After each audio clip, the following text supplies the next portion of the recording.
Биыл ұлы жеңіске 80 жыл толады.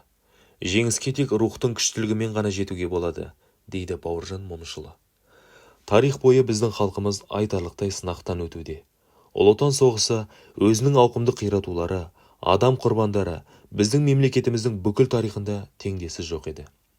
Бұл тарихи оқиғалар Бауыржан Момышұлының «Артымызда Мәскеу» романында көрініс тапты. Ұлы Отан соғысы туралы көптеген кітаптар жазылды, бірақ жеке әсерге негізделген ыстық ізденіспен жазылған кітаптар өзінің шынайылығымен баурап алады.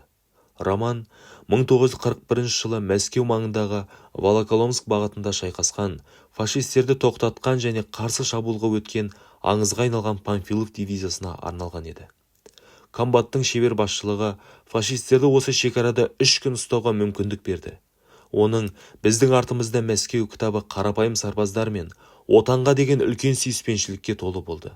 Ол авторға соғыс туралы 38 дәптер күнделік жазуға көмектесті. Ол оны кез келген жағдайда шеруде, жертасада және тіпті қоршауда жүріп те жазды.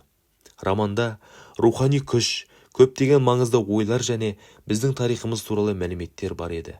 Егер сіз немістердің Мәскеуде неге басып ала алмағанын білгіңіз келсе, Бауыржан Момышұлының «Біздің артымызда Мәскеу» атты таңғажайып кітабын оқыңыздар.